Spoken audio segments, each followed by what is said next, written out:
Hey, everybody, welcome back to the SCB Steelers Inside Blitz. I'm coming at you in a little bit of a different method today. I say different method, I just mean that it's not the normal Tuesday night show. I felt it necessary to get a little bit of information out regarding what's going on with TJ Watt. And it's not that there's not a plethora of information out there.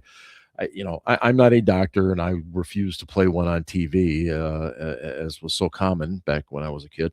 Um, the messaging is, I think, what the issue is that's kind of bothering us a little bit at Steel City Blitz. Um, there are a couple of different avenues that this messaging is coming from, and so what I want to do is just kind of walk us back through it a little bit and maybe make a couple of explanations here as best I can, and just in layman's terms, because that's the way I do things, and hopefully maybe that helps you as well. But what we know is that TJ had what's called dry needle treatment, dry needle therapy, if you will.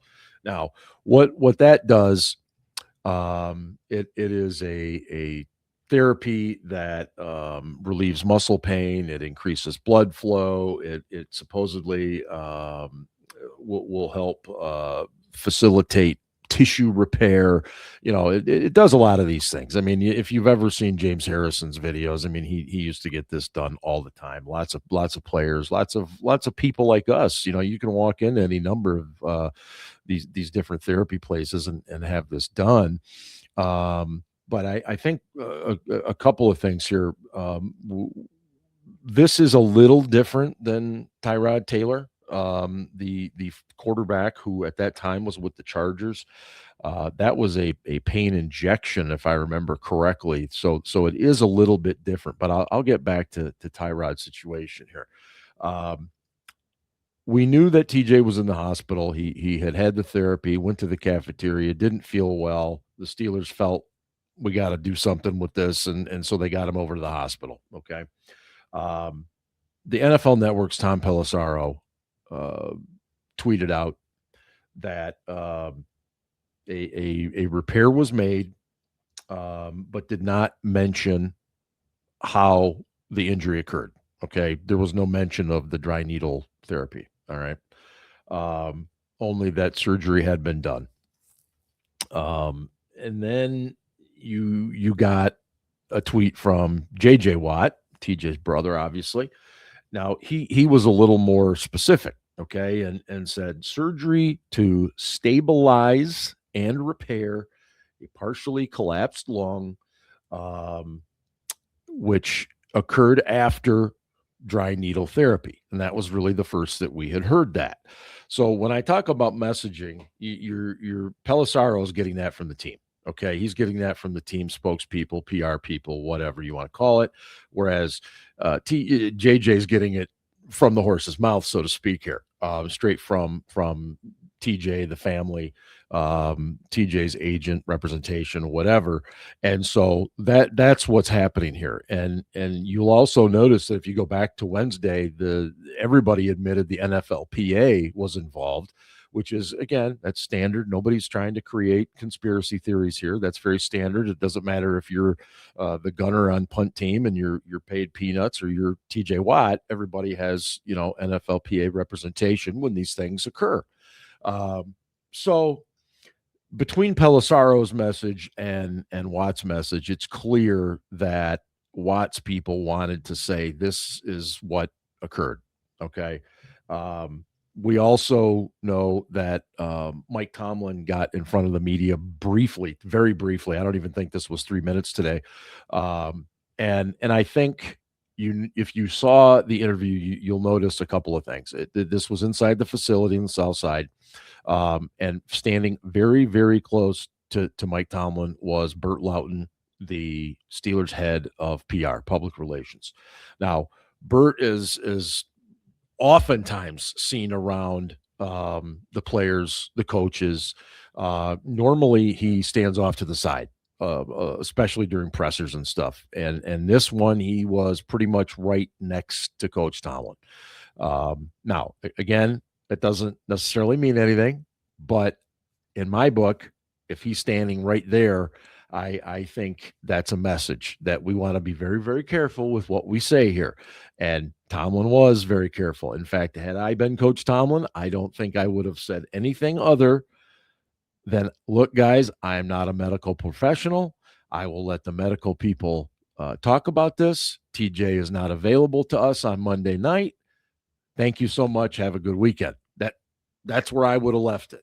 Okay. And I think, was it more harm than good done by this? Maybe not. I don't know. But I just thought that it was interesting. Now, as far as the actual injury, and my understanding is that, if you go back to the Tyrod Taylor thing, that was roughly 5 weeks that he was out. And again, his was a needle, not or an injective needle, not the needle therapy. Okay.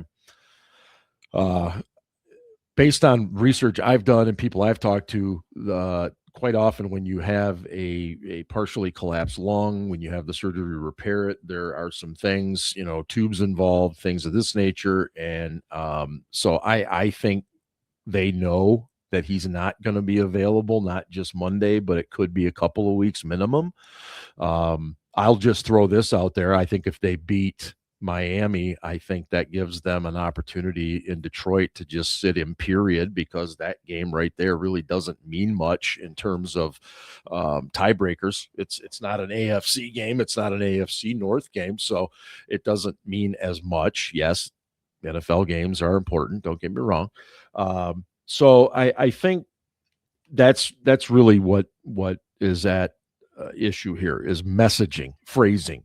The team is kind of saying one thing in a very general, vague manner, whereas TJ's people, in this case his brother JJ, is saying this in a much more specific manner. So I think anytime the NFLPA gets involved with these things, and you always worry about the legal side of it, and yes, in the Tyrod Taylor case, the legal side did come into play. He went after the Chargers, the team he was with at that time, and I think they settled. I don't remember, but I seem to recall he got paid for the mishap, and some of you will remember that's what led to Justin Herbert starting, and the whole thing there, Wally Pip, if you will. Let's be honest, Justin Herbert was going to be the starter eventually anyway, so I don't think it was that big a deal. But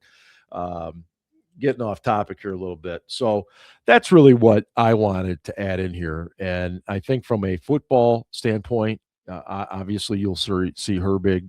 Jack Sawyer's going to have to make some plays. He's going to get a lot more reps. Alex Highsmith, who is coming off a brilliant game on Sunday, he's obviously going to have to get a few more reps too. My guess is I think DeMarvin Leal's still on the practice squad, so I think you'll probably see him get elevated and be able to spell these guys if the Dolphins go on one of these long drives. And as we talked about on the podcast last night, the Dolphins are going to try to run the ball at will, and that will definitely increase the drives and stuff. But anyway, so check us out. Last night we talked a little bit about it on the podcast, and we thought at Steel City Blitz we needed to get something out on this, not to get clicks, just to get a perspective about the messaging. That's really what I think this is all about, from the two sides. And we also look at it from the aspect of we worry about TJ Watt as a person, as a father, as a husband first. The football stuff will take care of itself, hopefully as time heals, as they say. But anyway, enjoy the weekend, everybody. Enjoy the game on Monday night, and I'll be back with another Inside Blitz coming up probably Tuesday next week, and then of course the regular podcast coming up on Thursday. So have a great one. Thank you so much, and as always, go Steelers. We've had some drinks.